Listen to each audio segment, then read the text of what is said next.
ಇನ್ನು ಮಂಡ್ಯ ಲೋಕಸಭಾ ಟಿಕೆಟ್ಗಾಗಿ ಈಗ ಕಾಂಗ್ರೆಸ್ನಲ್ಲಿ ಸೈಲೆಂಟ್ ಆಗಿ ಅಭ್ಯರ್ಥಿಯನ್ನ ಫೈನಲ್ ಮಾಡ್ತಿರುವಂತ ರೀತಿಯಾಗಿ ಆಗ್ತಿದೆ. ಯಾಕಂದ್ರೆ ಉದ್ಯಮಿ ಸ್ಟಾರ್ ಚಂದ್ರುಗೆ ಮಣೆ ಹಾಕೋದಕ್ಕೆ ನಿರ್ಧಾರ ಮಾಡಲಾಗಿದೆ. ಒಂದ್ ಕಡೆ ಜೆಡಿಎಸ್ ಮತ್ತು ಬಿಜೆಪಿಯ ನಡುವೆ ಮಂಡ್ಯ ಟಿಕೆಟ್ ವಿಚಾರವಾಗಿ ಇನ್ನೂ ಕ್ಲಾರಿಟಿ ಇಲ್ಲ ಯಾರು ಅಂತ.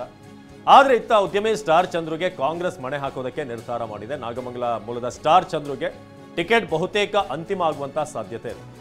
ಗೌರಿಬಿದನೂರು ಶಾಸಕ ಕೆಎಚ್ ಪುಟ್ಟಸ್ವಾಮಿಗೌಡ ಸಹೋದರ ಕೆಎಚ್ ಪುಟ್ಟಸ್ವಾಮಿಗೌಡ ಅಳಿಯ ಆಗಿರುವಂತಹ ಶರತ್ ಬಚ್ಚೇಗೌಡ ಮಂಡ್ಯಕ್ಕೆ ಚಂದ್ರುವನ್ನ ಪರಿಚಯಿಸೋದಕ್ಕೆ ಈಗ ಕಾಂಗ್ರೆಸ್ ನಾಯಕರಿಂದ ವೇದಿಕೆ ರೆಡಿ ಆಗ್ತಾ ಇದೆ.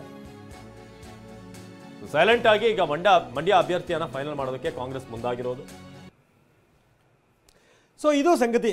ಯಾರ್ಯಾರಿಗೆ ಬಂಧುಗಳು ಏನು ಎತ್ತ ಯಾರನ್ನು ಹೆಂಗೆ ಸೆಳೆಯಬೇಕು ಇದೆಲ್ಲದ್ರ ಬಗ್ಗೆ ಸ್ಟಾರ್ ಚಂದ್ರು ಅವ್ರನ್ನ ಇಳಿಸ್ಲಿಕ್ಕೆ ಈಗಾಗಲೇ ಎಲ್ಲ ಸಿದ್ಧತೆಗಳು ಕೂಡ ಆಗಿದೆ. ಈಗಾಗಲೇ ಕೆಲಸ ಮಾಡ್ಕೊಳ್ಳಿ ಅನ್ನುವಂಥ ಮಾತನ್ನು ಕೂಡ ಹೇಳಿದ್ದಾರೆ. ಅದಕ್ಕೆ ಬೇರೆ ಬೇರೆ ಕಾರಣಗಳಿದೆ.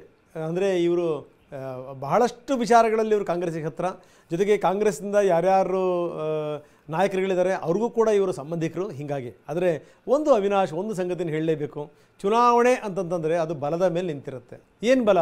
ಒಂದು ಭಾಳ ಅದ್ಭುತವಾದಂಥ ಒಂದು ಮಾತಿದೆ, ಆತ್ಮಬಲಂ ಬಲಂ ಬಲಂ ಅನ್ನುವಂಥ ಒಂದು ಮಾತಿದೆ. ಇಲ್ಲಿ ಹಂಗಲ್ಲ, ಇಲ್ಲಿ ಧನಬಲಂ ಬಲಂ ಬಲಂ. ಧನಬಲ ಇತ್ತು ಅಂತಂದರೆ ಇನ್ನೆಲ್ಲ ಆಗುತ್ತೆ ಅಂತ. ಯಾಕಂದರೆ ಸ್ಟಾರ್ ಚಂದ್ರು ಸಾಮಾನ್ಯ ವ್ಯಕ್ತಿ ಅಲ್ಲ. ಅವರು ದೊಡ್ಡ ಕಾಂಟ್ರಾಕ್ಟರ್, ಉದ್ಯಮಿ. ಹೀಗಾಗಿ ಅಂದರೆ ಅವ್ರ ಹತ್ರ ಬೇಕಾದಷ್ಟು ದುಡ್ಡಿದೆ, ದುಡ್ಡು ಚೆಲ್ಲುವಂಥ ಶಕ್ತಿ ಸಾಮರ್ಥ್ಯ ಇದೆ. ನಂಬರ್ 1 ನಾನು ಹೇಳಿದೆ, ಈ ಧನಬಲಂ ಬಲಂ ಬಲಂ. ಎರಡನೇದೇನಪ್ಪ ಅಂದರೆ ಜಾತಿ ಬಲಂ ಬಲಂ ಬಲಂ. ಇದ್ದೇ ಇದೆ ಜಾತಿ ಅನ್ನುವಂಥದ್ದು. ಹಿಂಗಿದ್ದಾಗೇನು, ಜೊತೆಗೆ ಬಾಹುಬಲ ಕೂಡ ಇದೆ. ಈ 3 ಬಲಗಳಿದ್ದಂಥ ಸಂದರ್ಭದಲ್ಲಿ ಎದುರಿಸುವಂಥವ್ರು ಯಾರು? ಹೀಗೆ ನಾವೆಲ್ಲ ಹೇಳುವಂಥದ್ದು ಏನಂದರೆ, ಶಾಸಕ ಪುಟ್ಟಸ್ವಾಮಿಗೌಡರಿಗೆ ಶರತ್ ಬಚ್ಚೇಗೌಡ ಸಂಬಂಧಿಕರು, ಶರತ್ ಬಚ್ಚೇಗೌಡ ಮತ್ತು ಪುಟ್ಟಸ್ವಾಮಿಗೌಡರಿಗೆ ಚಂದ್ರು ಸಂಬಂಧಿಕರು, ಇವೆಲ್ಲ ಸುಮ್ಮನೆ.